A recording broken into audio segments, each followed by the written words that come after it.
만약에 거주하신 지역이 대전 지역이시라면 대전광역시의 면제재산 범위가 지금 2,800만 원이거든요. 그럼 1억 원 중에서 그 2,800만 원을 뺀 7,200만 원만 청산가치로 인정되게 됩니다.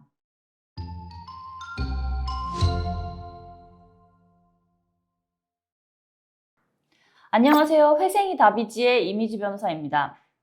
제가 이 개인회생 사건을 진행하다 보면 항상 부동산 있으신 분들이 문제가 되거든요. 보통은 부동산 자산이 있더라도 채무가 재산을 초과해서 개인회생 신청 자격이 되시는 분들은 많은데 이 개인회생을 하게 되면 부동산 자산을 어떻게 처리하게 되는지 그 부분을 설명을 드려볼게요. 먼저 부동산 자산이 있으신 경우는 여러 가지 경우가 있는데요. 가장 많은 경우가 가족, 자녀분들과 함께 거주하고 있는 집, 그 아파트 부동산을 가지고 계신 경우가 있고 종중의 선산이나 그 아버지께서 농사짓던 땅을 상속받아서 가지고 계신 경우도 있을 수 있고 투자 목적으로 사서 보유하고 계신 부동산이 있으신 경우도 있어요. 그중에서 가장 많은 케이스가 이 개인회생을 신청하려는 채무자분이 현재 가족과 함께 거주하고 있는 집을 보유하고 있는 그 경우거든요. 이걸 자가라고 하죠. 이 자가의 경우에도 보통 이 집에는 금융기관의 근저당 담보대출이 잡혀 있으신데요. 예를 들어서 아파트 시세가 3억이고 근저당 대출이 2억 설정되어 있다고 해볼게요. 그럼 이 아파트를 매매로 처분하고 개인회생 신청을 하려는 경우에는 아파트를 3억에 팔아서 근저당 채무 2억을 변제하시면 1억이 남을 거예요. 그럼 원칙적으로는 이 남은 1억 원을 개인회생에서 청산가치로 반영을 하게 되는데요. 그래도 이 채무자분이 가족과 함께 사실 집을 다시 구하셔야 되잖아요. 그래서 채무자가 남은 1억 원으로 반전세나 월세주택을 구해서 임대차 보증금으로 이제 일부를 사용하시게 되면요. 주택임대차 보증금 중에서 면제재산이라고 하는 그만큼은 청산가치에서 더 공제를 받으실 수가 있어요.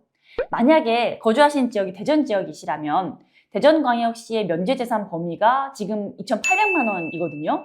그럼 1억 원 중에서 그 2,800만 원을 뺀 7,200만 원만 청산가치로 인정되게 됩니다. 그럼 이 사례에서 이 채무자분은 원래 청산가치인 1억 원 이상을 변제했어야 됐는데 그 청산가치를 7,200만 원으로 줄이는 효과가 발생을 한 거죠. 그럼 개인회생을 위해서 가족들과 살아온 집을 팔고 전세로 이사를 가야 하는 이런 상황에서 그나마 이 부분은 장점이라고 할 수가 있겠죠.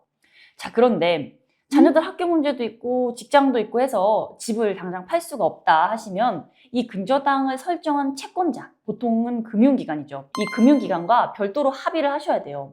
보통 금융기관에 전화를 하셔가지고 내가 이제 개인회생을 신청하려고 하는데 담보대출은 계속해서 잘 변제하겠습니다 이렇게 말씀을 하시면, 그리고 또 실제로 계속해서 변제를 잘 하시면 그 대출 계약이 유지가 됩니다. 그런데 이때 그 채권자와 합의가 잘 되지 않으시면 개인회생 신청 후에 근저당권자가 본인의 권리를 실행해서 경매 절차에 들어갈 수가 있어요. 보통 강제경매 절차에서는 낙찰가가 시세보다 낮기 때문에 경매된 후에 채무자에게 남은 금액이 앞서서 시세대로 경매하신 경우보다 적은 경우가 많아요. 그래서 이렇게 채권자와 협의가 잘 되지 않는 경우에는 개인회생 인가결정 전에 미리 이제 주택을 처분하는 것이 더 이익인 경우가 많습니다.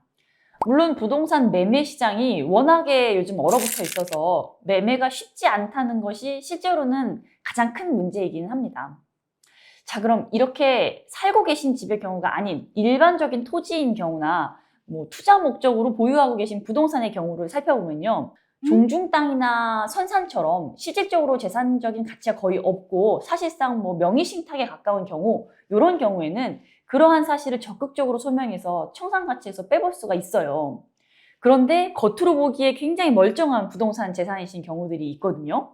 상가나 아니면 여러 명의 친구나 사람들이 투자를 해서 함께 산 공유 토지 같은 경우가 있을 텐데요. 이런 경우에는 문제가 이제 명백히 채무자의 재산이기 때문에 청산가치로 반영이 돼야 되는데, 청산가치로 반영하기 위해서 감정을 해보면 막 5배, 6배, 많게는 10배 이상으로 나오는 경우가 있어요. 이게 아까 말씀드린 것처럼 실제로는 부동산 매매 시장이 얼어붙어 있어서 매매를 하거나 경매를 붙여도 한 1,000, 2천만 원에 팔릴까 말까 부동산인데 감정가로는 5천, 6천만 원이나 그 이상이 나올 수가 있거든요.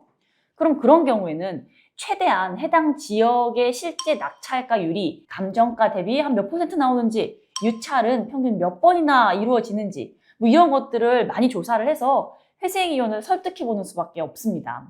자, 결론적으로 부동산 재산이 있으신 경우에 본인이 그 부동산 재산을 유지하면서 현재 본인의 채무를 모두 변제하는 것이 불가능하다, 이렇게 판단을 하셨다면 일단 변호사 사무실에서 상담을 받아보시는 것이 좋을 것 같아요.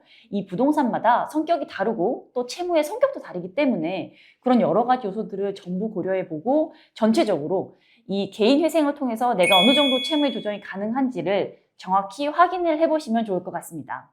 아래 고정 댓글로 남겨드린 저희 사무실 연락처로 연락을 주시면 저희 사무실에서 정확한 상담을 해드릴 수 있도록 최선을 다하겠습니다. 감사합니다.